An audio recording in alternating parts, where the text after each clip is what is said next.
Access to Democracy is made possible by donations from the following organizations. Thomson Reuters, a global company with expertise and insight to unravel complex situations in the areas of law, tax, compliance, government, and media. Their worldwide network of journalists and editors keep customers up to speed on relevant global events. Thomson Reuters, The Answer Company.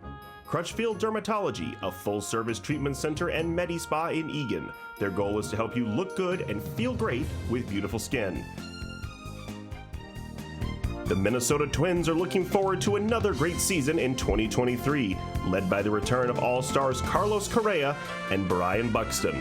With the return of numerous players who were injured in 2022 and some new acquisitions, another division crown and a return to the World Series are in their sights.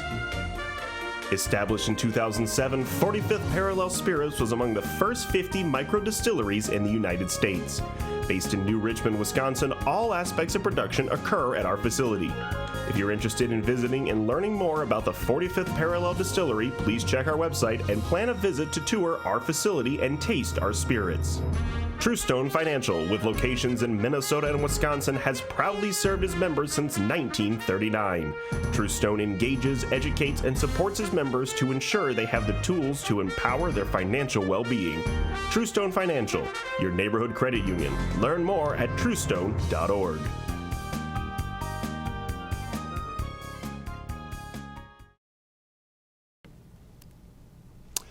Hello and welcome to Access to Democracy. Thank you for joining us. I'm Bill Raker, your host, and we're excited to welcome back a returning guest on the program, Krista Sullivan with the IRS. Krista is the Senior Stakeholder Liaison for Area 6. Krista, welcome back to Access to Democracy. Thank you for having me, Bill. I'm very happy to be here today. We have some exciting things to talk about today. We're going to talk about IRS taxpayer services, and we're going to talk about scams and energy tax credits. But before we get into some of the specifics of those, Krista, tell us a little bit about what your role at the IRS is and how that makes a difference for taxpayers. Okay, I'm glad you asked that question. I work in the Communications and Liaison Division of the IRS, and part of the Communications and Liaison Division includes Stakeholder Liaison.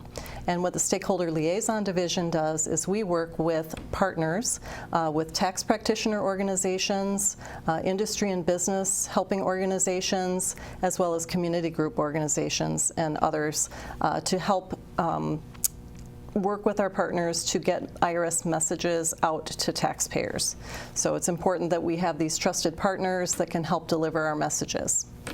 Well, that's really interesting because that's a function or a service of the IRS that I think many people aren't aware of.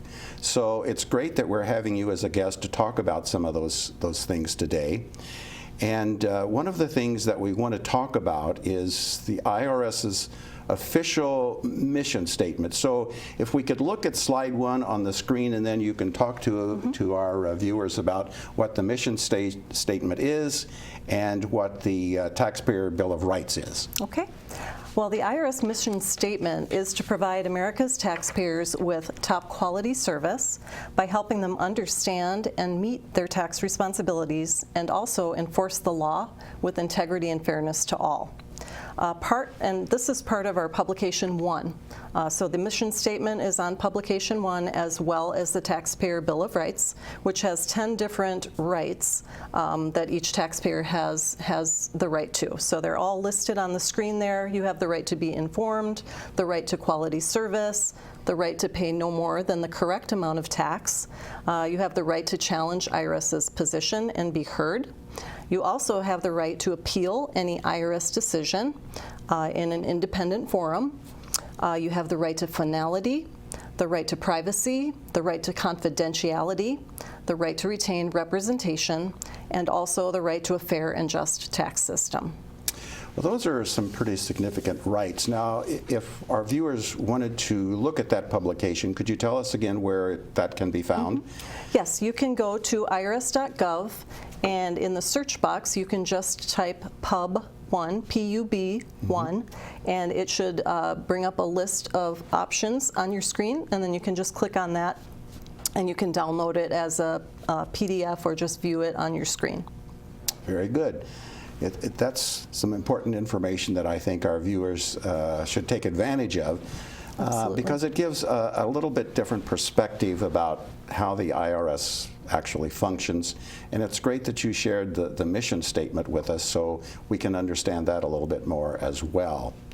Now, there are lots of services that the IRS makes available to individual taxpayers and to organizations, and I'd like for you to tell us a little bit about a couple of those, like the VITA program and the TCE. Now, VITA is Volunteer Income Tax Assistance, that's Yes. VITA, and then TCE is Tax Consulting for the Elderly. Tax Counseling for the Counseling, elderly. I'm sorry, Yes, you're right, yes. Tax Counseling. Close, Not Bill. consulting, but counseling.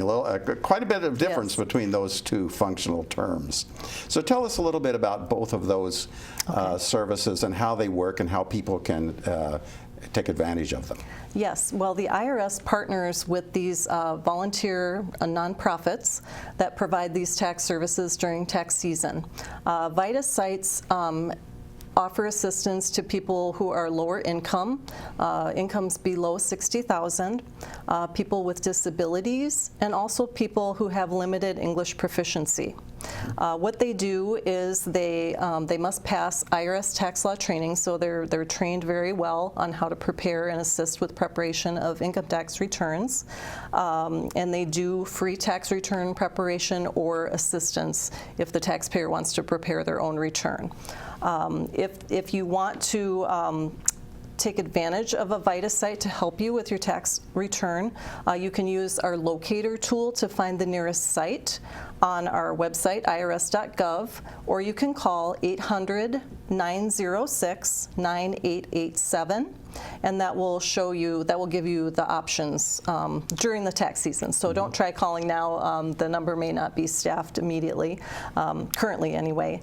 So that is, and also I would recommend that people take a look at our publication 3676B, as in boy.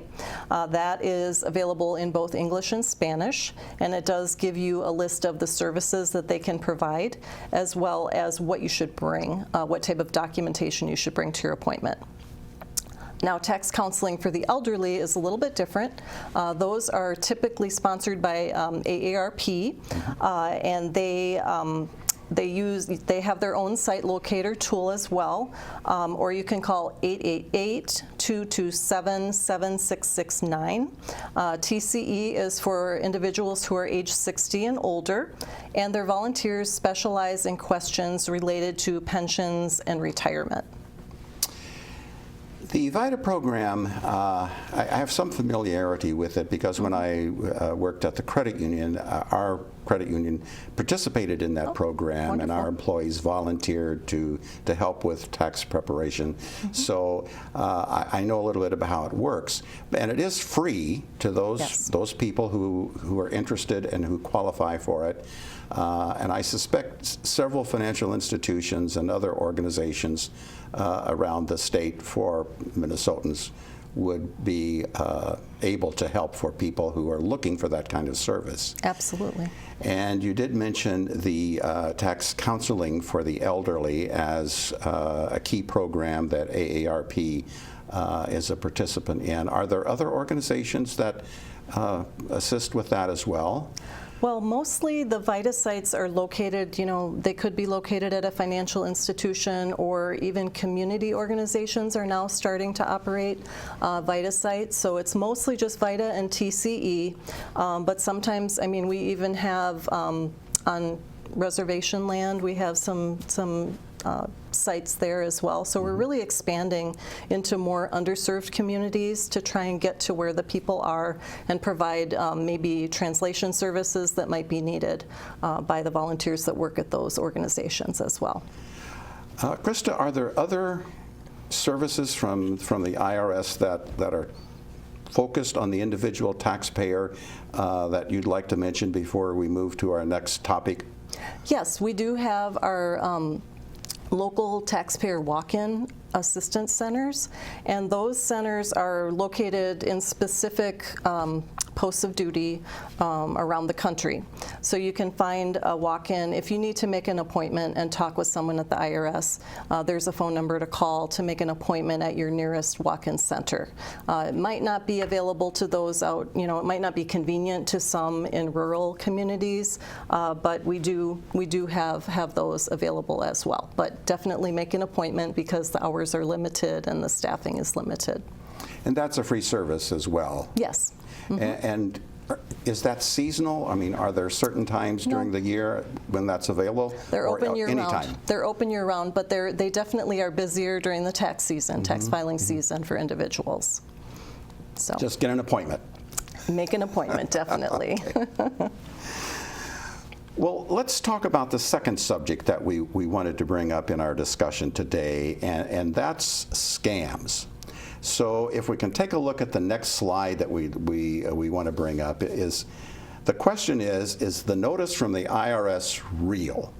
Now, we've heard a lot, and we continue to hear about imposters pretending to be from the IRS, but they're scammers. So tell us, Krista, how to identify whether this is a real, authentic communication or whether it's a scammer and what we should do about it. Yeah. Well, unfortunately, scammers have just become more sophisticated as time goes on, and with the increase of the stimulus programs that were going on during the pandemic, there was just a lot of money on the table that scammers just knew that they could capture by hoodwinking people. So as far as an IRS, and now we're seeing more IRS impersonation in the way of even sending emails with a fake logo that appears to be from the IRS, to something in the mail that someone might get that appears to be from the IRS. They're getting very good at imitating the IRS. So the way to tell if a notice is real or fake, most of the time they're going to be real if you get one from the IRS, but if it is a fake notice, there are a couple different things that you can do to double check on that if it looks suspicious. The first thing you can do is if you have an IRS online account,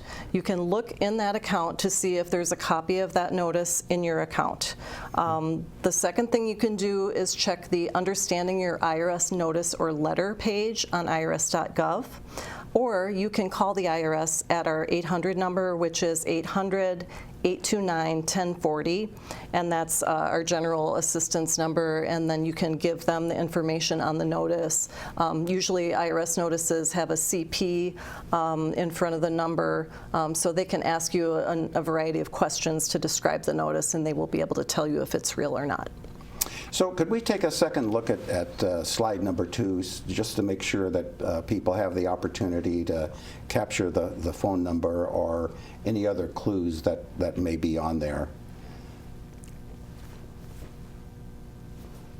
So one of the things that we talk about in preventing scams, Krista, is that the IRS is not likely to call you before you get a written notification from them. Is that right? That's correct. We're all getting these robocalls every day. I mean, I get probably 5 to 10 per day myself. If you get a call from someone that is saying that they're the IRS, but you haven't received a letter from the IRS first, it's most likely not the IRS. And another thing is a lot of these scammers will leave you or tell you something threatening, like you're going to go to jail if you don't pay your taxes, or things like that that scare people. But just to let you know that the IRS doesn't leave threatening messages or make threats over the phone. Only scammers do. So just keep that in mind. The first way that the IRS will contact you is by notice or letter. So the only time that people encounter issues with not receiving those notices or letters is if they haven't kept their address information up to date with the IRS, and every time you file your tax return, your address is updated to that current address on that current tax return. Otherwise, you can call us to give us a new address or send a letter if it's a different time of the year and you want to make us aware that you've moved. And then on this, with the thought about visits from IRS personnel. Recently, the IRS has suspended most unannounced visits from IRS revenue officers. So that is something that has been in the news recently. That decision was made for the safety of both the tax-paying public and the Internal Revenue Service workers, because there's just a lot of fear and a lot of misinformation out there that IRS agents are carrying weapons, which is generally not the case. Only our criminal investigation individuals or agents carry weapons, and that's in the country right now. There's only about 2,000 of those individuals nationwide. So revenue officers don't carry weapons. But they won't be making these unannounced visits in general. So if someone shows up at my door, they knock on the door, and I go to the door, and they say, I'm so-and-so from the IRS, they're not going to be from the IRS. That's most likely not going to be true. I would expect that wouldn't be. I mean, now what is happening is you will be contacted by the IRS, and generally there will be an appointment made to speak with the IRS, either in person or by phone, and you can come to an IRS office to have your appointment. I'm not 100% sure if they're doing visits in the homes or at businesses like we did in the past. But yeah, if someone just shows up on your door and says they're from the IRS, I would definitely request to see their identification. IRS agents all carry credentials. They also have an ID badge that you can look at, and there are phone numbers you can call to verify if a person is an IRS employee or not. Let's talk a little bit more about these IRS-focused scams. You mentioned that if you get a phone call and there's someone on the line saying that they're with the IRS, and they start talking to you in a threatening language, that be suspicious that's not from the IRS. Also, if the person on the phone claims that I owe the IRS some money, back taxes, a penalty or whatever, and I need to pay those taxes and fees with a gift card. Go to Best Buy or go to Target and get $1,000 worth of gift cards and come back and read me the numbers. Tell me about that. Well, that's a gigantic red flag. The IRS does not request payment by gift card ever. You can pay by check, you can pay electronically, you can pay by cash, but not a gift card. And cash is not recommended. Sure. So that's good to know that that's a big red flag. Hang up. Okay. Absolutely. We talked about maybe getting an email from the IRS, and we know that this technology that's just getting so robust now, called artificial intelligence, gives the scammers really a turbocharged tool to be able to replicate something that looks like an official notice from the IRS. So if I get an email that looks like it's from the IRS, is there something I can do to test it, just to see if it's authenticated? Well, for one thing, the IRS will not initiate contact by email. Okay, that's so number that's one. your first red flag. If you get an email out of the blue that says it's from the IRS and you haven't received any other written communication from us, then it's most likely a phishing email. So generally what you need to do, you don't want to click on any attachments, you don't want to reply to it, you want to look at where did it come from, and if it doesn't have a .gov in the from address, it's not from the government, it's not from the IRS. So we don't want you to do that. We want you to send us those. You can send those to us at phishing, and that's phishing at irs.gov, and just send the whole thing, including attachments. So let's emphasize that. If you get an email and it looks like it's from the IRS, if you put your cursor up at the top and look at where that email came from, who the sender is or the originator, if it doesn't have .gov at the end of it, it's not from the IRS. That's correct. Okay. Yeah. If I get a paper letter, that says it's from the IRS, and it has a number in there that it wants me to call. What should I do? Because that could be a phishing attempt as well. It could be, but we oftentimes, on our notices and letters, we do provide a number to call.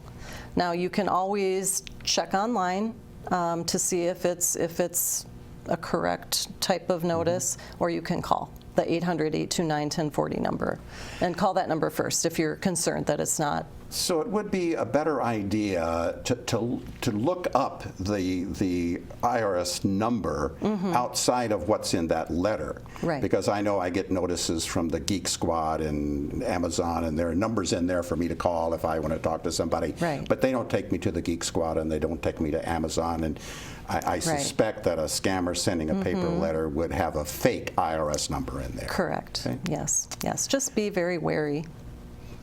You can't be too cautious these days is what we want to make sure that our viewers understand. Good stuff, Krista. Thank you for sharing that information with us. Anything else before we leave the topic of scams and move over to the next topic on our list? Just one other thing. There's just been an increase in social media type scams and text scams as well. So just be on the alert for those types of things as well. They do phishing as well. So just keep your guard up in all fronts. Yeah, like on Facebook and any kind of social media, as an example, and text messages. Yes. If I get a text message from the IRS, it's probably not from the IRS? Probably not. We generally don't text. Good, good, good to know. Well, the third topic that we wanted to talk about today, Krista, is energy tax credits. So if we could take a look at the third slide we wanted to bring up and leave it up there for a few seconds for people to take a look at. Tell us what's new with energy tax credits.